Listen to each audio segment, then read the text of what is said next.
India पर आतंकी हमला हो और कोई तरीका काम ना आए, तब आखिरी उम्मीद के नाते बुलाया जाता है एक ऑर्गेनाइजेशन को,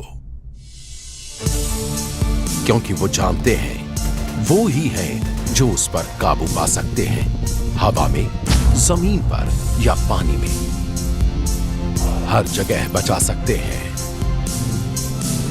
ये साख हासिल की है कीमत चुकाकर, खून और बलिदान की।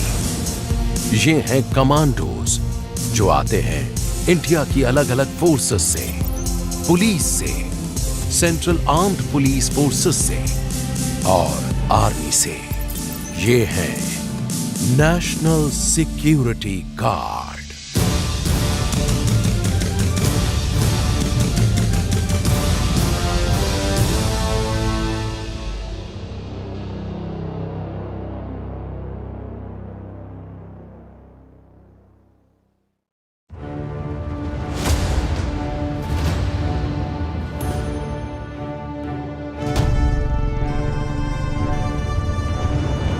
एनएसजी कैंपस से निकले हैं इंडिया के कुछ सबसे शानदार हीरोज, ब्लैक कैट कमांडोज,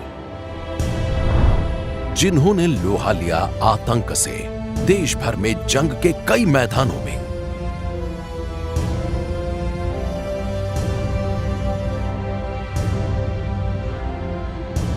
इनमें से लोगों की याद में शायद सबसे अहम है 26/11 और एनएसजी के कमांडोज का उसमें दिया अपना बलिदान।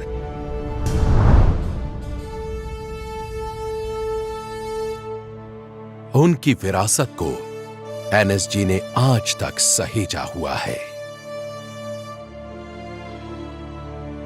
ये सोफा जिसे मुंबई के उस ताज होटल से लाया गया था जहां हुई थी 26/11 की सबसे खतरनाक जंग।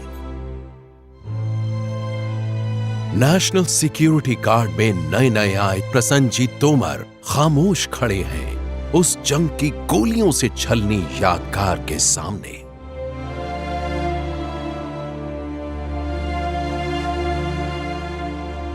एक एनएसजी कमांडो के नाते उनका पहला दिन शुरू होता है इसी सोफे पर।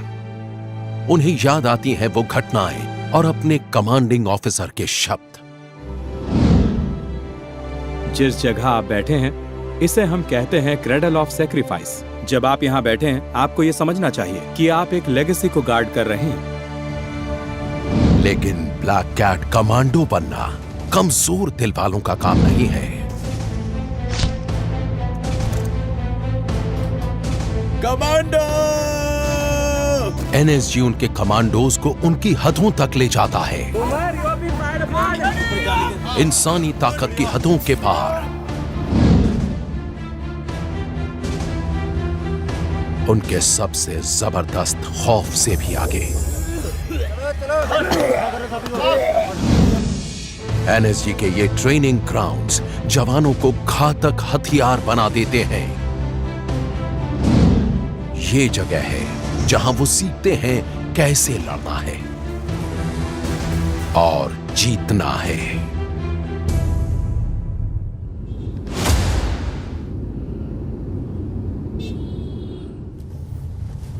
ये जो जयपुर हाईवे है ना, उस साइड से लेना। जयपुर हाईवे से वो गेट नंबर 1 है ना, वहीं आएगा। नेशनल सिक्योरिटी गार्ड साल में 3 बार नए कमांडोज के लिए ट्रायल कंडक्ट करता है। प्रसन्नजीत तोमर चुने जाने की उम्मीद से आने वाले कई जवानों में से एक हैं। मैं इस समय एनएसजी के ट्रेनिंग सेंटर को ज्वाइन करने जा रहा हूँ, जहाँ पर मेरा 3 महीने का प्रोबेशन शुरू होगा। ये तभी होगा जब वो 12 हफ्ते का कमांडो कन्वर्जन कोर्स पूरा कर लेंगे। फिर आगे 6 हफ्ते का यूनिट इंडक्शन होगा। इसके बाद वो एनएसजी की ब्लैक यूनिफॉर्म हासिल कर पाएंगे। मैं अलीगढ़ से हूँ, जहाँ मैं पला बढ़ा और पढ़ाई भी वहीं से की। पढ़ाई के लिहाज से मैं एक मैकेनिकल इंजीनियर हूँ और मैंने ये कोर्स अलीगढ़ मुस्लिम यूनिवर्सिटी से किया है। एनएसजी अपनी मैन पावर पुलिस, आर्मी और पैरामिलिट्री फोर्सेस से लेता है। इसमें आने की उम्मीद पाले लगभग सभी 800 जवान अनुभवी और मजबूत हैं।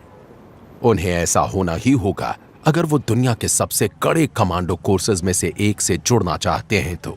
मेडिकल सर्टिफिकेट कहाँ है? तो उधर क्यों रख रखे? इसके साथ लगाओ ना medical certificate. Jain sir, CC के लिए रिपोर्ट करने आया हूँ। आपने SRTC में रिपोर्ट करना है। ठीक है सर। सामान अपना लगेज गाड़ी में रखना है और बस में बैठना है आपने। स्क्रीनिंग का हफ्ता बहुत खास होता है।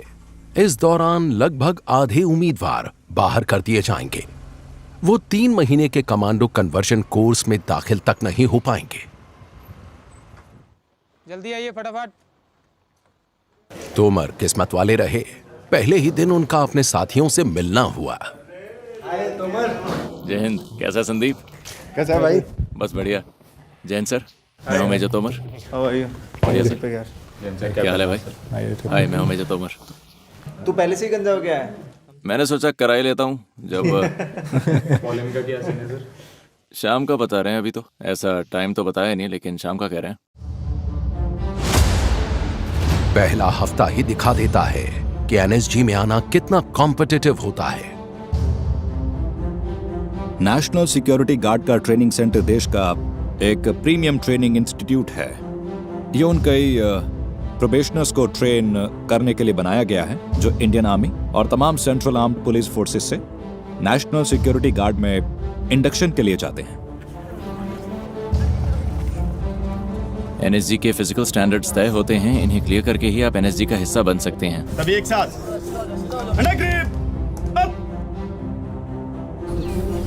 मैं सच कहूं तो मुझे पता नहीं था कि मैं ये कर पाऊंगा, लेकिन मैंने कर दिखाया। फिजिकल टेस्ट्स के साथ ही हथियार चलाने में भी माहिर होना जरूरी है। स्क्रीनिंग टेस्ट में मुझे इंसास दी गई और 25 मीटर दूर से इसे चलाया। स्क्रीनिंग टेस्ट में मैंने 3 सेंटीमीटर का ग्रुप बनाया था। तोमर ने अच्छे ग्रेड पाए। कोर्स से पहले एक फिल्ट्रेशन या एक स्क्रीनिंग टेस्ट लिया जाता है यहाँ पर, और बहुत से कमांडोज जो इसे ही पास नहीं कर पाते इस स्क्रीनिंग टेस्ट को, अफसोस हमें उन्हें वापस भेजना पड़ता है। एनएसजी वो फोर्स है जो खास तौर पर आतंकवाद का मुकाबला करती है, हर तरीका इस्तेमाल करते हुए। नेशनल सिक्योरिटी गार्ड हेडक्वार्टर्स में सबसे सीनियर ऑफिसर होते हैं डायरेक्टर जनरल। एनएसजी इंडिया की एक premier urban anti terror force है, इसलिए हमें ऐसे ऑपरेशंस के लिए बुलाया जाता है जो बहुत ही क्रिटिकल होते हैं। एक एंटी टेरर फोर्स के नाते एनएसजी का मुख्य काम है आतंक से निपटना, हर तरह के आतंक से।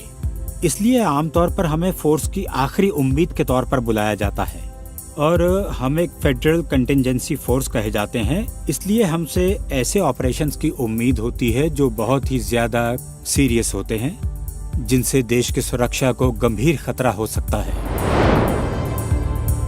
मानेसर में एनएसजी कैंपस करीब 1600 एकड़ में फैला हुआ है। इसके बहुत सारे ट्रेनिंग ग्राउंड्स में आतंक का मुकाबला करने की तरकीबें सिखाई जाती हैं, उन्हें पक्का किया जाता है। नई सोच के ये कमांडोज उन ज्यादातर इक्विपमेंट्स के बिना ट्रेनिंग लेते हैं जो दूसरे कमांडोज इस्तेमाल करते हैं। जिन बिल्डिंग्स में दाखिल होने का कोई सीधा तरीका न बचे तो ये पार्कर तकनीक काम में लाते हैं। एनएसजी सिर्फ यहाँ मानेसर में ही बेस्ड नहीं है, इसके रीजनल हब्स पूरे देश में हैं। इंडिया में कहीं भी किसी भी अनहोनी से फौरन निपटा जा सकता है। नेशनल सिक्योरिटी गार्ड अलग अलग जगह होते हुए भी एक चुस्त दुरुस्त फोर्स है।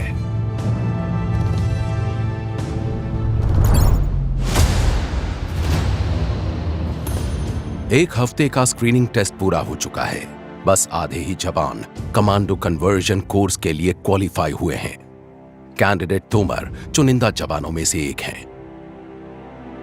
ये अपनी पेरेंट यूनिट की यूनिफॉर्म्स पहनते हैं, अलग रंग और बैजेस दिखाते हैं कि एनएसजी में अलग अलग फोर्सेस के जवान आते हैं। एनएसजी में एक बहुत अच्छा मेल दिखता है बेस्ट एलिमेंट्स का, आर्मी, पैरामिलिट्री और पुलिस के। ये एक अनोखा एक्सपेरिमेंट है जिसमें तीनों का एक शानदार मेल है, और मुझे लगता है ये इस ऑर्गेनाइजेशन की यूएसपी है। एनएसजी में एक एक पल कीमती होता है। एक छोटे से वेलकम एड्रेस के बाद जवान आगे बढ़ जाते हैं। ओपनिंग एड्रेस के बाद हमें वो सारे हथियार दिए गए जो हम इस्तेमाल करेंगे और जिनकी हमें ट्रेनिंग दी जाएगी इस ट्रेनिंग सेंटर में। काउंटर टेररिज्म फोर्स होने की वजह से एनएसजी में इस्तेमाल होने वाले हथियार दुनिया भर की बेस्ट स्पेशल फोर्स यूनिट्स की टक्कर के होते हैं। हम जानते थे कि ट्रेनिंग आज से शुरू होने वाली है और ये भी कि किसी खास तरह से हमारा वेलकम किया जाएगा। एनएसजी में कमांडो बनने के इच्छुक जवानों के लिए वेलकम के एक बिल्कुल ही अलग मायने होते हैं। एनएसजी वेटरन्स इसे कहते हैं आइस ब्रेकिंग। क्रॉलिंग, पुशअप्स, पता नहीं उन्होंने उस दिन हमसे क्या क्या करवाया, लेकिन वो सब मुझे याद है 2-3 घंटे तक तो चला ही था। आइस ब्रेकिंग तो बस आने वाली चीजों की एक झलक भर है। यहां से आगे पूरे जुनून के साथ शुरू किया जाएगा कमांडो कन्वर्जन कोर्स। बाकी के 11 हफ्तों में तोमर और दूसरे ट्रेनीज के पूरे दमखम की परख होगी। आगे आगे। सीट नीचे।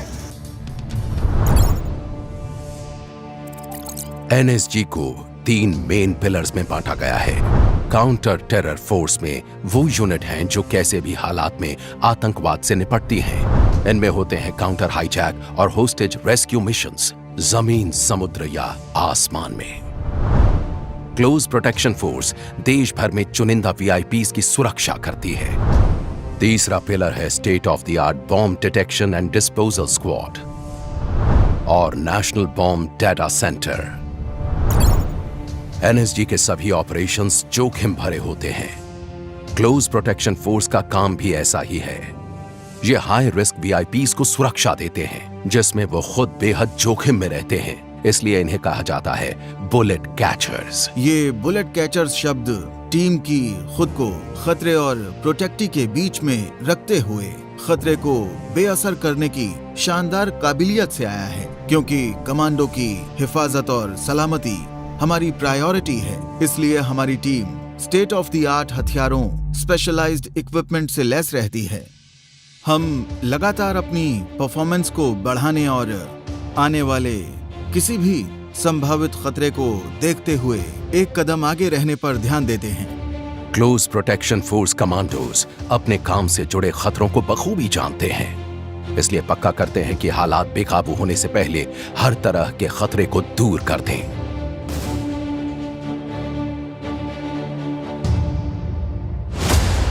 ये जवान 12 हफ्ते का कड़ा कमांडो कन्वर्जन कोर्स झेल चुके हैं और अब एनएसजी के अलग अलग विभागों में इंडक्शन के लिए तैयार हैं। तोमर को प्रीमियर काउंटर टेरर यूनिट्स में से एक मिली है। इस यूनिट को 3 अशोक चक्र मिल चुके हैं। ये पीस टाइम का सबसे बड़ा गैलेंट्री अवार्ड होता है, इसलिए मैंने इसे चुना और किस्मत से ये मुझे मिल भी गया। आप लोगों का स्वागत करता हूँ। आप लोग यहाँ पर ओरिएंटेशन ट्रेनिंग के लिए आए हैं। काउंटर टेररिज्म यूनिट ट्रेनिंग के आने वाले 6 हफ्ते गुजरे 3 हफ्तों को बाएं हाथ का खेल जैसा साबित कर देंगे। अभी आप एक स्पेशलिस्ट यूनिट में आ रहे हैं। इस देश का इलीट काउंटर टेरर यूनिट है। हमारा इतिहास खून से लिखा हुआ है और आज इस ट्रेनिंग करने के बाद जब आप ब्लैक इन होंगे तो आप उस विरासत, उस लेगेसी के कस्टडियन होंगे। इसके लिए आप लोगों से एक्सपेक्टेशन है कि आप यहाँ पर आपके दाएं बैठे हुए उस्ताद जो सिखाएंगे उसको बहुत लगन से, बहुत मेहनत से सीखेंगे।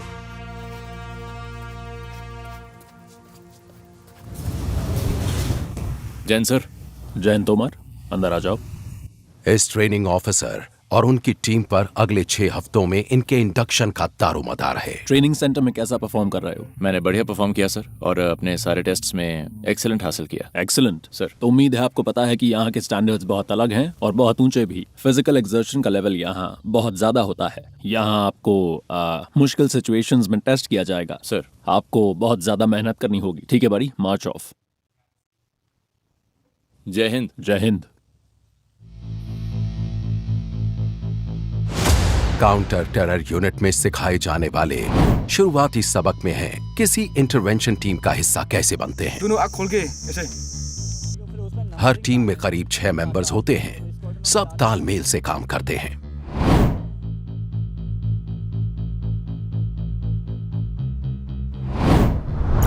किसी भी काउंटर टेरर फोर्स का पहला बिल्डिंग ब्लॉक होती है एक इंटरवेंशन टीम। हर मेंबर किसी खास हुनर में माहिर होता है। बाकी हुनर के साथ ही इनमें हैं डिमोलिशंस, कम्युनिकेशंस, मेडिसिन, स्नाइपर, मार्क्समैनशिप के हुनर। आमतौर पर इनकी मदद के लिए एनएसजी K9 स्क्वाड से एक डॉग और हैंडलर भी साथ रहता है। हर टीम मेंबर बैटल में 20 केजी से ज्यादा भारी किट और प्रोटेक्टिव गियर लेकर चलता है।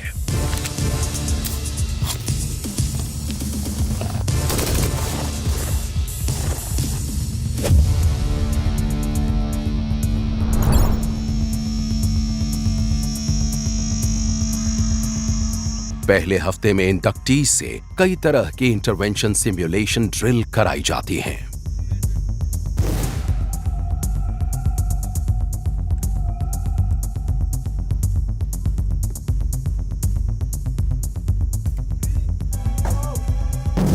उनके ट्रेनिंग ऑफिसर उनकी हर हरकत पर बारीक नजर रखते हैं। हर मोड़ पर नए सरप्राइजेस पेश किए जाते हैं।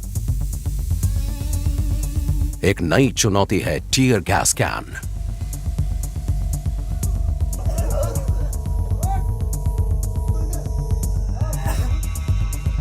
टीयर गैस आंखों में तेज जलन पैदा करती है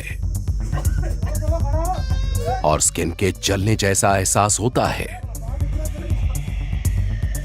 इन सब लोगों ने बहुत अच्छा किया, सच मानिए। इनमें से अभी तक कोई भागा नहीं। मैं कहूंगा कि इस पूरे ग्रुप में ही बहुत जोश भरा है। उसी दोपहर आगे उनके ट्रेनिंग ऑफिसर ने तोमर के लिए एक टीयर गैस कैन खोला। तोमर ने पहली बार वैसा कोई हथियार थामा था, लेकिन यह आखिरी बार नहीं होने वाला था। एनएसजी ट्रेनिंग पूरी मशक्कत मांगती है और ऐसा सिर्फ 2 पैरों वाले कमांडोज के लिए नहीं है। यहां 4 पैरों वाला भी एक पूरा कंटीजेंट है, K9 dog squad. NSG soldiers को ब्लैक कैट कमांडोज कहते हैं। यहां ब्लैक कैट्स और डॉग्स की पार्टनरशिप होती है। K9 कमांडो गूगल को लगता है कि वो 2 पैरों पर चलने वाले अपने हैंडलर जितना ही माहिर है। गूगल एक हाईली ट्रेन्ड स्निफर डॉग है। इसका काम है एयरक्राफ्ट के ओवरहेड लगेज रैक में विस्फोटकों का पता लगाना।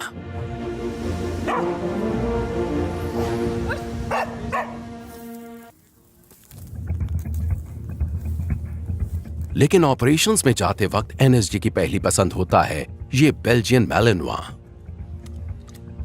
ये है द्रोना K9 डॉग स्क्वाड का स्टार कमांडो।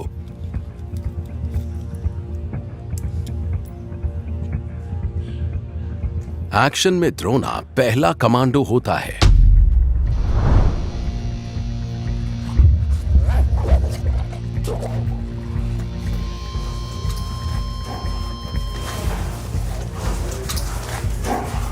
आज द्रोना K9 स्क्वाड में सीनियर है और इंसानों की तरह अपनी कमांडो स्किल्स को बेहतर बनाने के लिए टेक्नोलॉजी का इस्तेमाल करता है।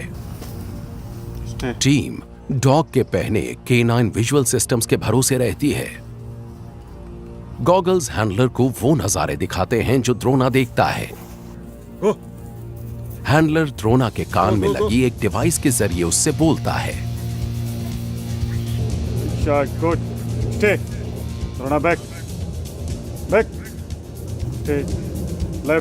इस दूसरी एक्सरसाइज में द्रोना अपने हैंडलर की नजरों से दूर जाएगा, करीब 1 किलोमीटर दूर मौजूद एक टारगेट को दबोचने के लिए। द्रोना फुल पैकेज है एनएसजी के सबसे शानदार हथियारों के बीच।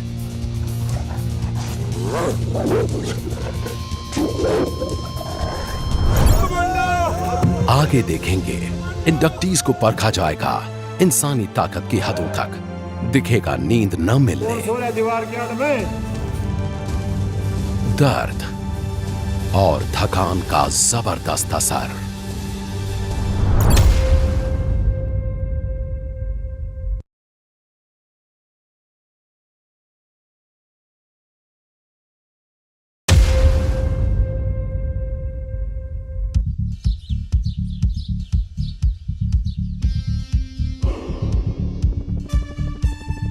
नेशनल सिक्योरिटी गार्ड के दूर तक फैले ट्रेनिंग ग्राउंड्स में कमांडोज काउंटर टेररिज्म टैक्टिक्स को निखारते हैं।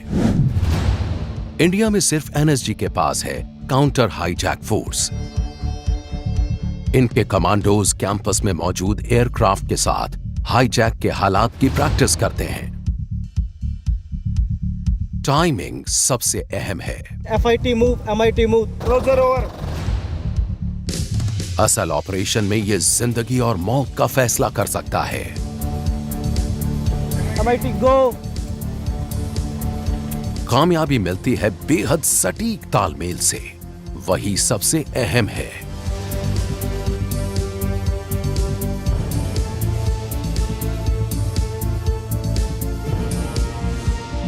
एयरलाइन हाईजैकिंग के साथ ही आसमान से कई और खतरे भी आ सकते हैं। ड्रोन्स हवाई सफर में अड़चन डाल सकते हैं।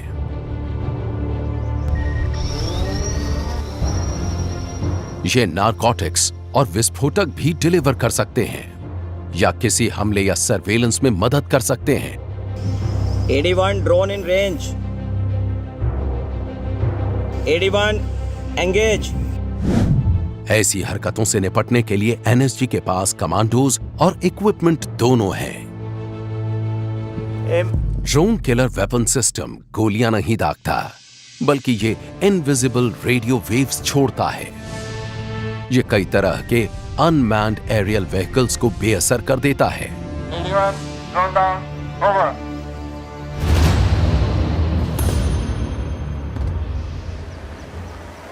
एनएसजी के सीनियर ऑफिसर्स फोर्स की तकनीकी तैयारी पर लगातार नजर बनाए रखते हैं। ये पक्का करते हैं कि काउंटर टेरर एक्टिविटीज के लिए सही किट साथ में हो। एनएसजी ऐसे ऑपरेशंस करता है जिनमें खास तरह के हथियार, खास इक्विपमेंट और खास प्रोटेक्टिव गियर चाहिए होते हैं। इसलिए बहुत जरूरी होता है कि हम अपने इक्विपमेंट को लगातार अपडेट करते रहें। आज एनएसजी तमाम तरह के हालात के लिहाज से पूरी तरह से लैस और तैयार है। खास तो हमेशा मशीन के पीछे मौजूद इंसान ही होता है, लेकिन इक्विपमेंट भी बहुत अहम रोल प्ले करते हैं। एक नैनो सेकंड जितना फर्क भी जंग के दौरान जिंदगी और मौत का फैसला कर सकती है। तो कमांडो के पास सबसे बेहतरीन इक्विपमेंट हो तो ऑपरेशन में उनकी कामयाबी के आसार बढ़ जाते हैं, उनकी हिम्मत बढ़ जाती है, लड़ने की उनकी काबिलियत बहुत बढ़ जाती है। इसलिए जब वो लड़ने जाते हैं तो उनके पास जरूरत की हर चीज रहनी चाहिए। उन्हें कभी भी किसी चीज की कमी महसूस नहीं होनी चाहिए।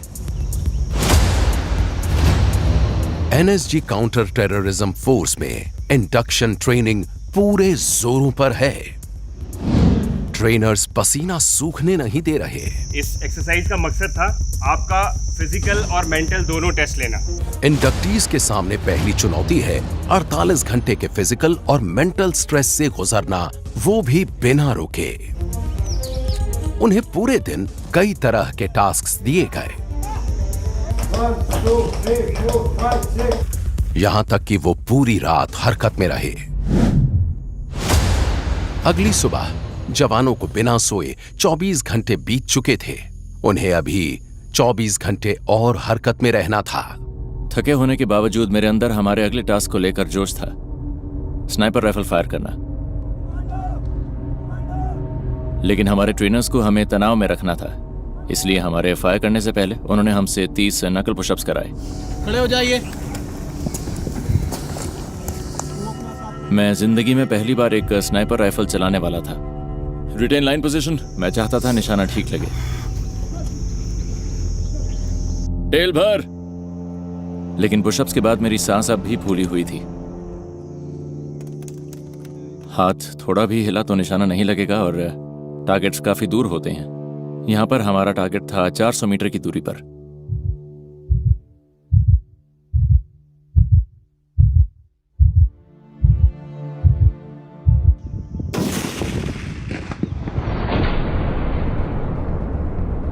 मैं बहुत ही खुश हुआ, मुझे लगा मैंने कुछ हासिल किया है। लेकिन सच कहूं तो उस वक्त दिमाग में तनाव से भरे आगे के 23 घंटे ही थे जो आने वाले थे। एनएसजी के आर्सेनल में स्नाइपर्स बहुत अहम हैं। कमांडो हाईली ट्रेन्ड मार्क्समैन होते हैं जो बेहद दूर के टारगेट्स पर निशाना साध सकते हैं। कभी कभी तो 1 किलोमीटर दूर तक का निशाना भेद देते हैं।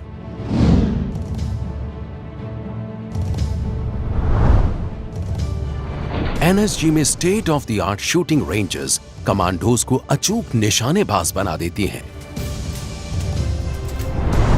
एनएसजी में टारगेट्स का मतलब है किसी होस्टेज के पीछे छुपा आतंकवादी। हैरानी की बात नहीं कि एनएसजी को जीरो एरर फोर्स कहा जाता है।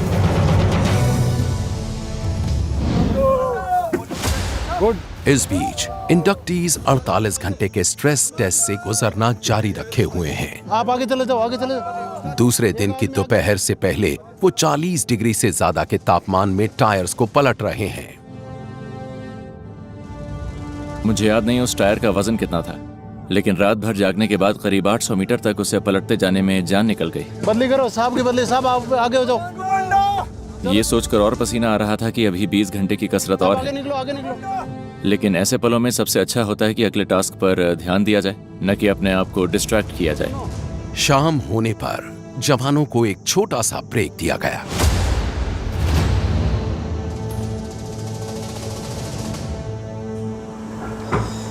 ट्रेनिंग के दौरान बॉडी को फिट रखना जरूरी है, और मुझे लगता है आपको पैरों का भी ध्यान रखना होगा, क्योंकि होता यह है कि 90% वक्त तो हम शूज़ पहनकर ही ट्रेनिंग करते हैं, तो अंदर जाने वाला पसीना और धूल पैरों में कोई दिक्कत पैदा कर सकती है। इसलिए जब भी मौका मिलता है मैं शूज़ उतार कर सॉक्स बदलता हूँ और पैर धो लेता हूँ।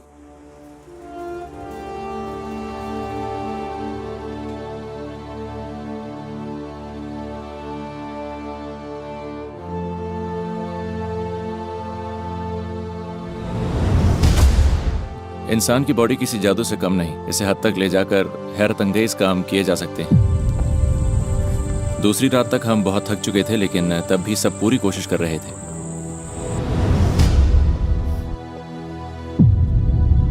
सच कहूं तो दिमाग में वो यादें रह रहकर उभरती हैं। ज्यादातर चीजें तो याद ही नहीं रही। जी सर। तुम्हें पीछे नहीं हटना है। ये जरूर याद है कि हमारे ट्रेनर्स ने हालात को एकदम असली जैसा बनाए रखा था। ये अजीब था, लेकिन असलियत के बहुत करीब था, क्योंकि अगर वैसा सच में होता तो सब कुछ ऐसा ही होता। जो ड्रिल्स बनती हैं वो ऑन ग्राउंड बनती हैं, जो सिनेरियोज बनते हैं वो ऑन ग्राउंड बनते हैं। तो जितनी आप लोग प्रैक्टिस करोगे, सिचुएशन संभालने में उतने ही बेहतर बनते जाओगे। तो भी आप लोग ब्रेक करोगे, फिर डिनर करोगे, फिर उसके बाद आपके रात के आदेश दे दिए जाएंगे। क्लियर है सर? भाई सब खुश हैं सर?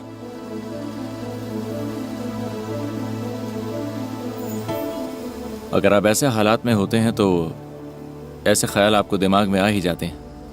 आपका ब्रेकिंग पॉइंट क्या है? लिमिट कितनी है? हार मान गए? मुझे लगता है एक कमांडो बनने के लिए जरूरी है कि इन ख्यालों को दूर रखा जाए, ताकि आप एक फाइटर बन सकें। अब हम इन्हें उस फेज से गुजारेंगे जिसे कहते हैं स्ट्रेस आवर्स। मेन मकसद होता है इनको सोने ना देना। इनको जो भी थोड़ा बहुत वक्त मिलता है उसमें ये अपना डिनर कर सकते हैं, थोड़ा सुस्ता सकते हैं। इस टाइम में वो चाहें तो आराम कर सकते हैं या 5-10 मिनट की नींद ले सकते हैं। कौन सो रहा है दीवार के आड़ में?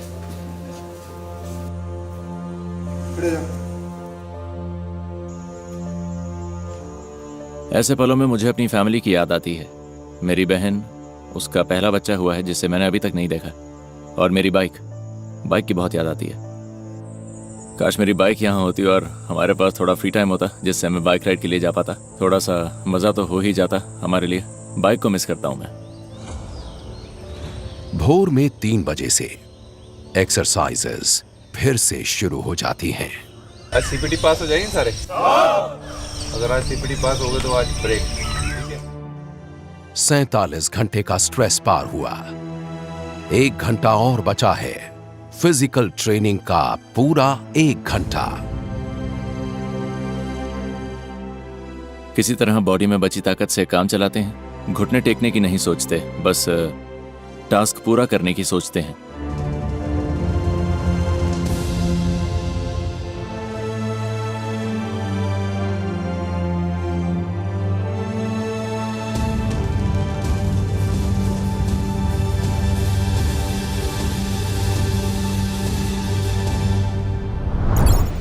आगे देखेंगे कैसे जवान अपनी आखिरी बाधा तक पहुंचे। ये कुछ नहीं बस केओस है, और उसी केओस में आपको अपना दिमाग शांत रखना होता है। जान निकल रही थी, मैं धरती को मतलब जमीन को पीट रहा था, नखूनों से जमीन को काट रहा था मैं।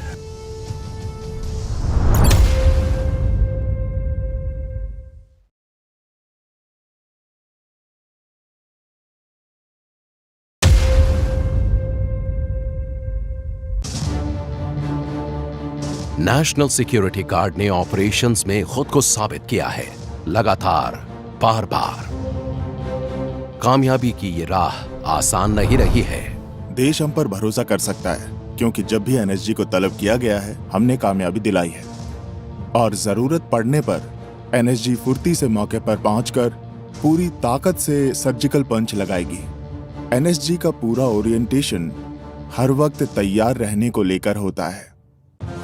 इस वक्त भी इस देश में ऐसी 8 टीमें हैं जो 30 मिनट से कम वक्त में हरकत में आ सकती हैं। इसलिए एनएसजी का विजन है वर्ल्ड क्लास होना, क्योंकि एक जीरो एरर फोर्स कभी चूकती नहीं है।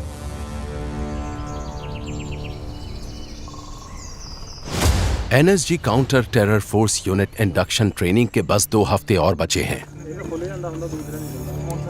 लेकिन अब भी चढ़ने को कई पहाड़ हैं।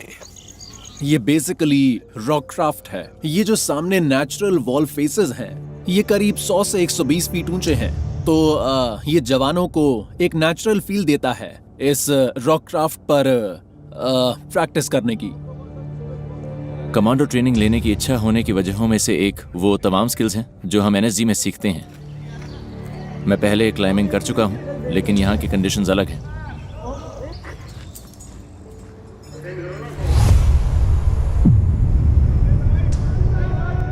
दोपहर से पहले पारा 40 पर पहुंच चुका था।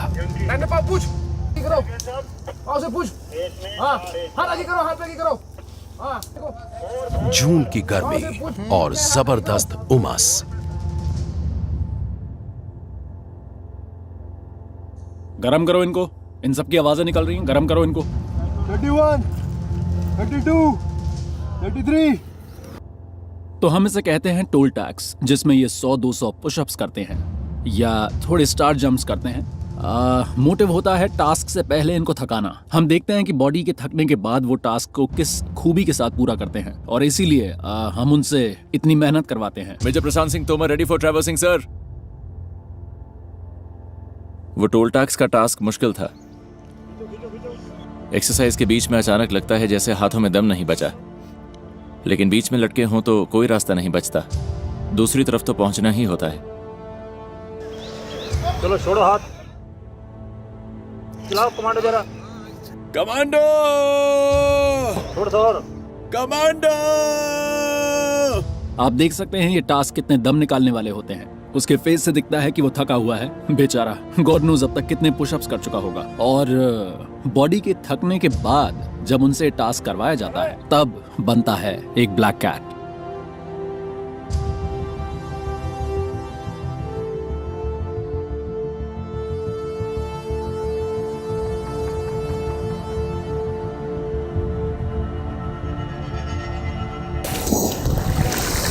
तोमर, मजा नहीं आया दोस्त।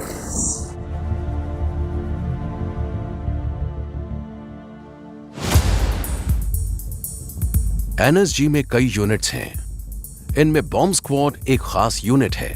इस पर देश में बम विस्फोट की तमाम घटनाओं की मॉनिटरिंग, रिकॉर्डिंग और जांच की जिम्मेदारी होती है। बॉम्ब स्क्वाड कमांडोज का काम मुश्किल होता है।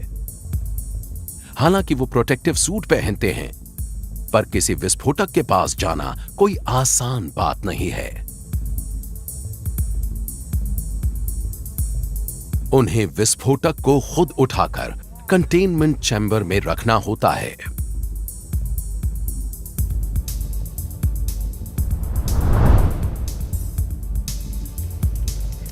रोबोट्स खतरे को कम कर देते हैं। रिमोट ऑपरेटर्स इन व्हीकल्स को 1 किलोमीटर दूर तक ले जा सकते हैं।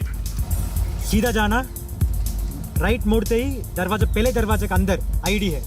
ऑन बोर्ड कैमरास रिकॉनेसेंस और इंटरवेंशन दोनों को मुमकिन बनाते हैं।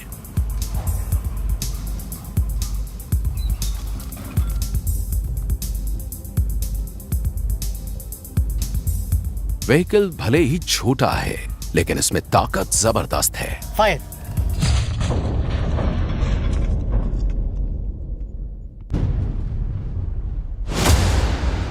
जून खत्म होने को है। इंडक्शन प्रोसेस का 5वां हफ्ता चल रहा है और जवान आखिरी बाधा तक पहुंच चुके हैं। आज सुबह से ही बादल आए हुए थे, इसलिए बारिश भी हो गई। क्योंकि पिछले 3 दिन से इतना ज्यादा ह्यूमिड, इतनी ज्यादा गर्मी, मौसम इतना खराब रहा है कि अच्छा हुआ आज बारिश हो गई। इंस्ट्रक्टर्स ने सबसे मुश्किल टास्क अंत के लिए बचा कर रखा है।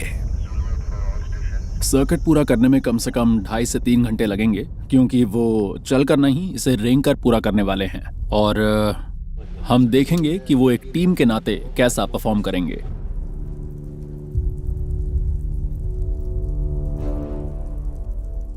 एनएसजी में आने वाले ट्रेनी से हमें उम्मीद होती है बहुत ऊंचे दर्जे की फिजिकल फिटनेस की और बहुत ऊंचे दर्जे के फायरिंग स्किल्स की। तो हम उन्हें उनके एनएसजी में आने के वक्त से 2-3 पायदान तक ऊपर ले जाते हैं। इससे आखिर में हमें बहुत ही एफिशिएंट कमांडो हासिल होता है, जो ड्यूटी के दौरान हर चैलेंज को पार कर सकता है। तोमर और उनकी टीम का सामना उस दिन जिस चुनौती से हुआ था, वो उसे कभी भूल नहीं पाएंगे। होली चेंबर नाम की वो ऐसी बाधा थी जैसी उन्होंने पहले कभी नहीं झेली थी। इसमें धुएं से भरा एक छोटा सा कमरा था। जवानों को अपनी सांसें रोककर अंदर जाना था। अंदर एक बॉक्स है, आपको वो बॉक्स लेकर आना है। उस बॉक्स में एक की है, आप उस बॉक्स को बाहर लाएंगे। उसके अंदर एक मैप है और वही आपको अगले टारगेट तक लेके जाएगा। पता नहीं कैसे बताऊं मैं, दिमाग में 100 चीजें चल रही होती हैं, कुछ दिखाई नहीं देता। सांस रोकने की कोशिश करते हैं लेकिन धुआं अंदर जाता रहता है और कहीं नहीं जा सकते। उससे लड़ना होता है।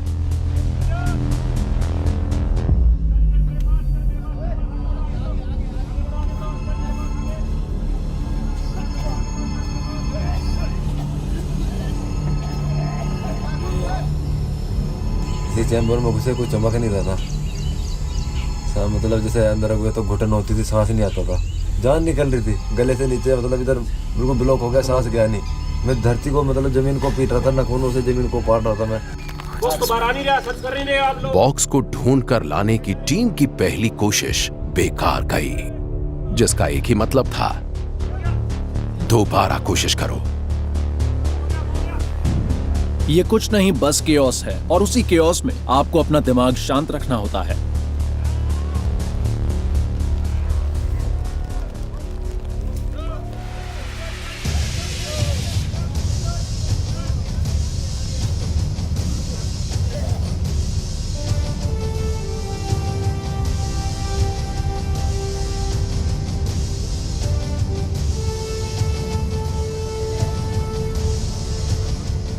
बॉक्स को ढूंढना अब तक का सबसे मुश्किल टास्क था।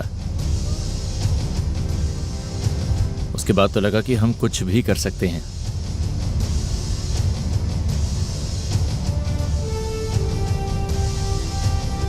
हम 6 लोगों का कोई मुकाबला नहीं था।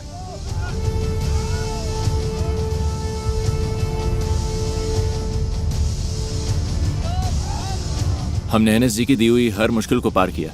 अब हमें कोई नहीं रोक सकता था।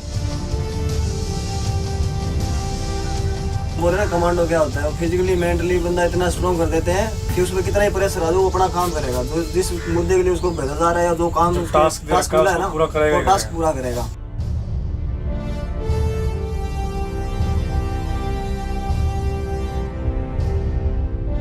मेरे लिए बहुत ही फख्र की बात है, क्योंकि मैंने इनको पुश किया है इनकी हदों से पार और ये जानने की कोशिश की कि ये कितना आगे जा सकते हैं।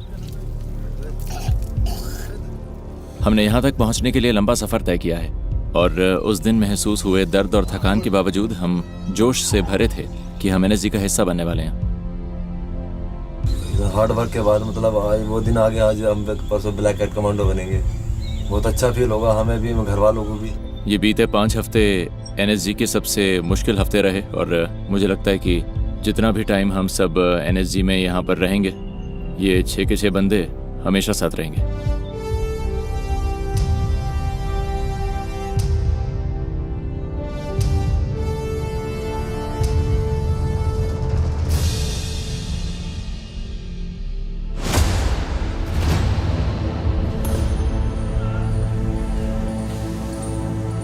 इंडक्शन पीरियड पूरा हुआ। 4.5 महीने की मुश्किलें खत्म हुई। अभी पता लग रहा ना हमारी हालत कैसी।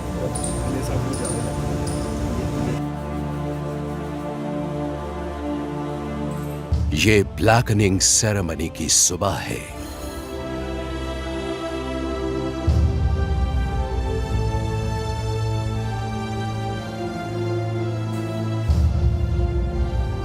थोड़ी देर बाद तोमर और दूसरे जवान एनएसजी की काउंटर टेरर फोर्स में अपनी जगह लेंगे। ब्लैक पहनना एक बहुत ही गजब का एहसास था।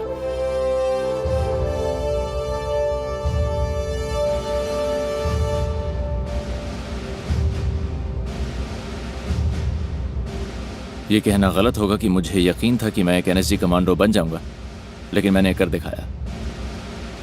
आप सभी का सीसी 118 के बलिदान परेड में हार्दिक अभिनंदन है। अब मैं ग्रुप कमांडर महोदय से निवेदन करता हूं कि इन बहादुर कमांडोज को पुरस्कार देकर इनकी हौसला अफजाई करें। Best hit exercise Ajay, major Prasanjit Tomar.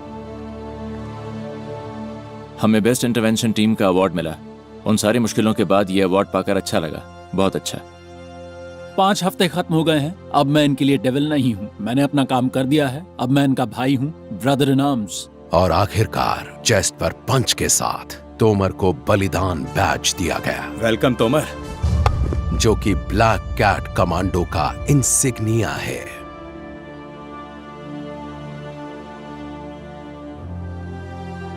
Ceremony के बाद हमें पहली बार ऑफिसर्स मेस में ले जाया गया।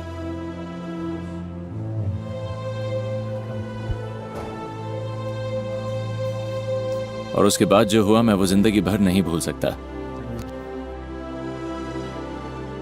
जिस जगह आप बैठे हैं इसे हम कहते हैं क्रेडल ऑफ सैक्रिफाइस।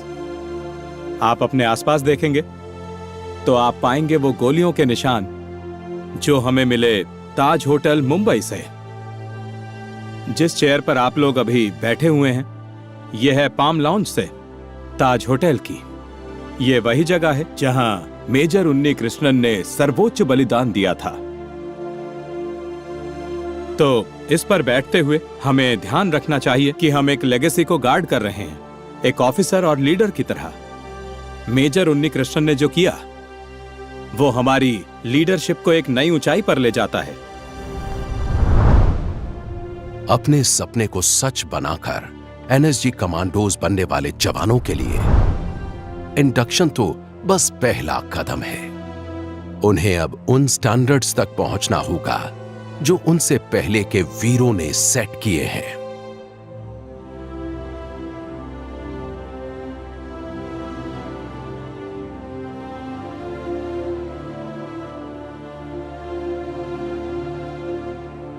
अपनी शुरुआत के बाद बीते करीब 40 साल में नेशनल सिक्योरिटी गार्ड ने बलिदान और खून देकर शोहरत हासिल की है।